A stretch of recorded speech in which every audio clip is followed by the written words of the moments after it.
Hello student. आज हम chapter 4 में पढ़ेंगे ऋग्वेद के बाद दूसरा सामवेद। सामवेद का अर्थ है गायन। इसमें कुल मंत्रों की मौलिक संख्या है 1549। इन मंत्रों में इसके मात्र 75 मंत्र ही हैं, शेष ऋग्वेद से लिए गए हैं। अतः इसे ऋग्वेद से भिन्न नहीं माना जाता।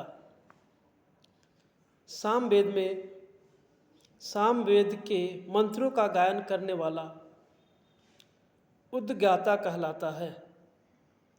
सप्तस्वरों का उल्लेख सामवेद में मिलता है। सा, रे, गा, मा। सामवेद की मुख्यतः 3 शाखाएं हैं: कौथुम, राणायनीय एवं जैमिनीय। कौथुम, राणायनीय एवं जैमिनीय। तीसरा है यजुर्वेद। यह एक कर्मकांडीय वेद है। इसमें विभिन्न यज्ञों से संबंधित अनुष्ठान विधियों का उल्लेख है।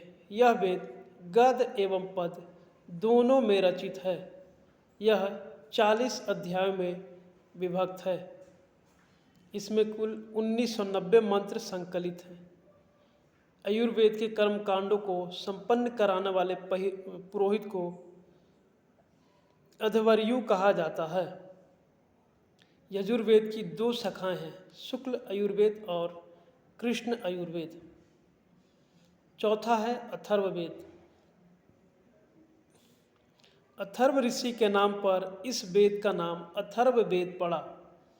अंगिरस ऋषि के नाम पर इसका एक नाम अथर्वगिरस भी पड़ गया। अथर्व शब्द अथर एवं वाणी के संयोजन से बना है। इसका तात्पर्य है जादू टोना। कुछ विद्वान अथर्वन का वास्तविक अभिप्राय अग्नि उद्बोधन करने वाला पुरोहित मानते हैं। किसी यज्ञ में कोई बाधा आने पर उसका निराकरण अथर्ववेद ही करता था।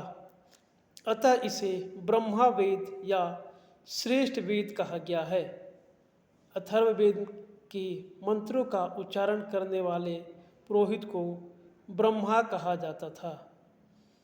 चारों वेदों में यही वेद सर्वाधिक लोकप्रिय था। अथर्ववेद में पद के साथ साथ गद्य के अंश भी प्राप्त होते हैं। अथर्ववेद में 20 अध्याय, 731 सूक्त और 6000 मंत्र हैं। इस वेद में वंशीकरण, जादू टोना, मरण, भूत प्रेतों आदि के मंत्र तथा नाना प्रकार के औषधियों का वर्णन है। इसमें जन साधारण के लोकप्रिय विश्वासों और अंधविश्वासों का वर्णन है। इसकी अधिकांश ऋचाएँ दुरात्माओं या प्रेत आत्माओं से मुक्ति का मार्ग बताती है। अगला पॉइंट है ब्राह्मण ग्रंथ। ऋषियों द्वारा गद्य में वेदों की गई सरल व्याख्या को ब्राह्मण कहा गया। प्रत्येक वेद के अपने ब्राह्मण ग्रंथ हैं। यज्ञ एवं कर्म कांडों के विधान को समझने के लिए इनकी रचना की गई। वैदिक श्लोकों एवं संहिताओं की टीकाएँ इनमें मिलती हैं। ऐतरेय ब्राह्मण ग्रंथ में विभिन्न प्रकार के राज्याभिषेक उत्सव तथा वैदिक काल के राजाओं का क्रमवार विवरण प्राप्त होता है। तैत्तिरीय कृष्ण आयुर्वेद का शतपथ, शुक्ल आयुर्वेद का तांडव पंचशीक, शुक्ल आयुर्वेद का तांडव पंचविंश तथा जैमिनी सामवेद का गोपथ अथर्ववेद का ब्राह्मण ग्रंथ है। इन ब्राह्मण ग्रंथों से तत्कालीन लोगों की सामाजिक, आर्थिक, राजनैतिक तथा धार्मिक जीवन की विस्तृत जानकारी प्राप्त होती है। अरण्यक अरण्यक शब्द की उत्पत्ति अरण्य से हुई है, जिसका अर्थ वन होता है। अरण्य ऐसे ग्रंथों को कहा जाता है जिसका अध्ययन वन में किया जा सके। इसमें आत्मा, मृत्यु तथा जीवन संबंधी विषयों का वर्णन मिलता है। इसका पठन पाठन वानप्रस्थी वनवासियों द्वारा वन में किया जाता था, इसलिए इन ग्रंथों का नाम आरण्यक पड़ गया। कौशिकी और ऐतरेय ऋग्वेद के, तैत्तिरीय कृष्ण आयुर्वेद के आरण्यक हैं। सामवेद तथा अथर्ववेद के कोई आरण्यक नहीं हैं। उपनिषद। उप का अर्थ निकट एवं निषद का अर्थ बैठना होता है। अतः गुरु के समीप बैठकर प्राप्त किए गए ज्ञान के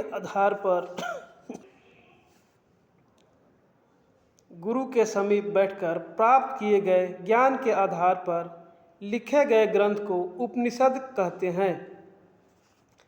उपनिषदों में प्रमुख बृहदारण्यक व छांदोग्य उपनिषद है। ये वेदों के अंतिम भाग हैं, अतः इन्हें वेदांग भी कहा जा सकता है।